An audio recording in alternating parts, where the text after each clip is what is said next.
Selamat siang semuanya. Perkenalkan, nama saya Ketiogi dengan NPM 20130037. Di sini saya sebagai moderator kelompok 5 mata kuliah kesehatan mental. Di sini kelompok kami akan membahas materi tentang memahami konsep frustasi. Sebelum membahas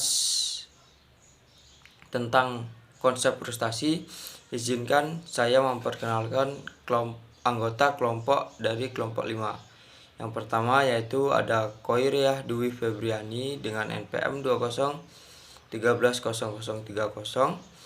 Vinda Widi Rahayu dengan NPM 20130031, Agnia Izatunisa dengan NPM 20130034, Amelia Nurfadina dengan NPM 20130046, dan yang terakhir ada Yunita dengan NPM 20130057.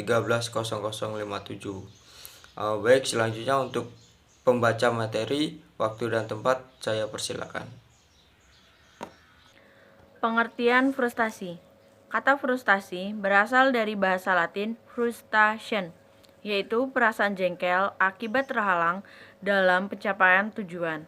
Semakin penting tujuannya, semakin besar frustasi yang dirasakan.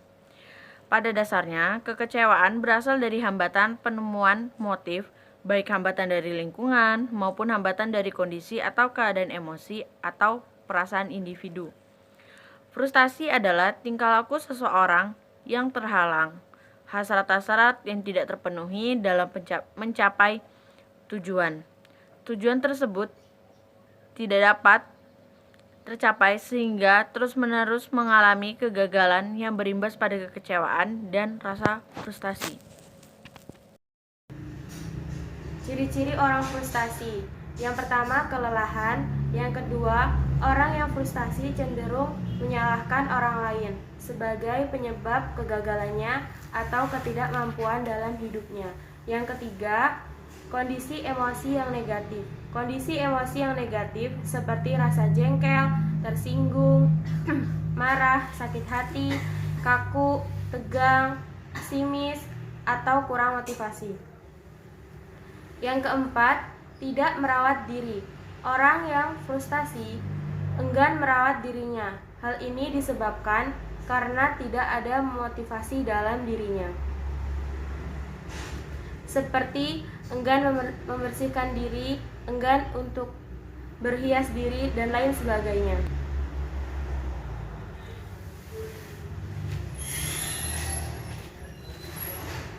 Teori frustasi dalam psikologi.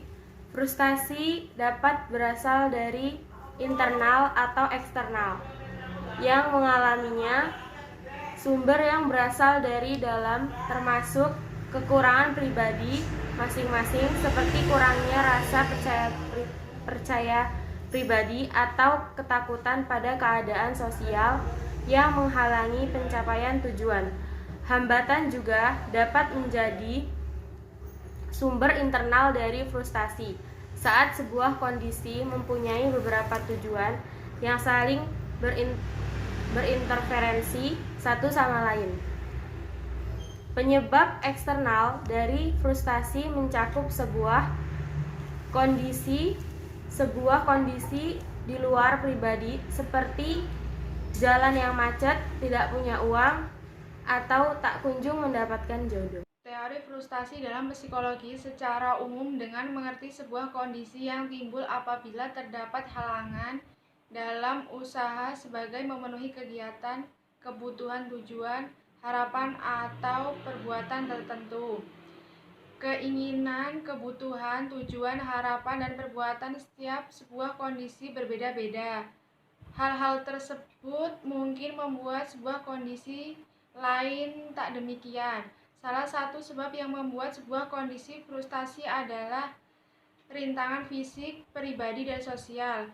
Frustasi ini juga bisa menimbulkan dua kelompok diantaranya dan sebagainya, juga menghasilkan timbulnya keadaan yang destruktif, merusak, atau buruk. Frustasi dengan demikian bisa memunculkan dampak frustasi tertentu yang bentuknya bisa buruk dan baik. Teori dampak frustasi yang bentuknya baik. A. Pergerakan dan penambahan kegiatan. B. Berpikir secara mendalam disertai wawasan jernih. C. Resignation, tawakal, pasrah pada Tuhan. D. Membuat dinamika nyata suatu kebutuhan. E. Kompensasi atau substitusi dari tujuan. F. Sublimasi. Teori dampak frustasi yang bentuknya buruk ada agresi, regresi, visati, pendesakan dan kompleks terdesak, rasionalisme, proyeksi, teknik anggur masam, teknik jeruk manis, identifikasi, narsisme, dan autisme. Selanjutnya, faktor yang mempengaruhi frustasi. Menurut Sanggada 2008, ada beberapa hal yang dapat dipengaruhi tingkat frustasi, yaitu 1. Faktor lingkungan adalah keadaan kekecewaan dan goncangan perasaan yang dialami individu karena gagal dalam mencapai tujuan yang disebabkan oleh adanya rintangan yang berasal dari luar individu. Di antaranya adalah alam sekitar berupa peristiwa-peristiwa tragis, sistem hubungan antar pribadi yang salah, norma-norma sosial, peraturan perundang-undangan, dan adat istiadat. Yang kedua, faktor pribadi adalah faktor yang diawali oleh seseorang karena kurang atau bahkan tidak memiliki kemampuan fisik bahkan mental untuk mencapai tujuan dan cita-cita. Ketiga, faktor konflik adalah frustasi yang terjadi dalam diri seseorang karena ada pertentangan batin dalam diri untuk mencapai tujuan. Senium 2006 menambahkan ada dua sumber utama frustasi, yaitu sumber yang berasal dari luar atau situasi-situasi dari luar dan sumber dari dalam atau dinamika batiniah orang itu sendiri. Faktor-faktor dari luar berupa 1. Adat kebiasaan atau peraturan-peraturan masyarakat yang membendung kebutuhan-kebutuhan dan keinginan-keinginan individu. Yang kedua, hal-hal yang mengganggu, lebih-lebih yang berhubungan dengan kepentingan-kepentingan dan cara hidup individu yang sudah biasa. Yang ketiga, kondisi-kondisi sosioekonomis yang menghalangi pemenuhan kebutuhan-kebutuhan dasar jasmani individu.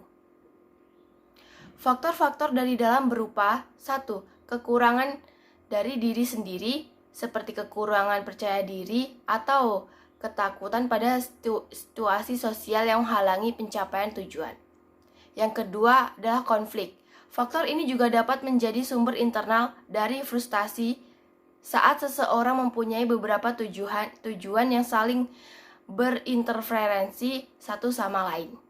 Aspek-aspek frustasi. Menurut Schneider dalam Sanggada 2008, frustasi dapat dilihat dari beberapa aspek, yaitu 1. Frustasi dapat ditandai dengan adanya respon yang tidak berarti. Respon ini muncul karena ketidakmampuan untuk melakukan sesuatu dalam kondisi frustasi. Respon ini berupa respon keluar seperti marah, kesal, iri, dan respon ke dalam seperti malu, kecewa, dan menangis. 2. Kekacauan emosi menimbulkan keadaan yang meledak guna melepaskan ketegangan, perasaan yang terpendam, atau kebingungan. Apabila motivasi kurang dapat dipahami dan ekspresi yang biasa muncul dari frustasi tidak ada, maka akan menimbulkan ketidakberdayaan seperti cemas, pusing, gelisah, yang terjadi secara bersamaan. 3. Tanda frustasi yang lain adalah kebiasaan yang muncul mudah menyerah, menghindari diri dari tugas dan posisi yang menuntut tanggung jawab yang serius. Baik, itu tadi presentasi dari hasil diskusi kelompok 5. Apabila ada kesalahan atau ada kekeliruan, saya mewakili kelompok 5 memohon maaf. Dan apabila ada pertanyaan atau ada yang ingin menanggapi, waktu dan tempat saya persilakan.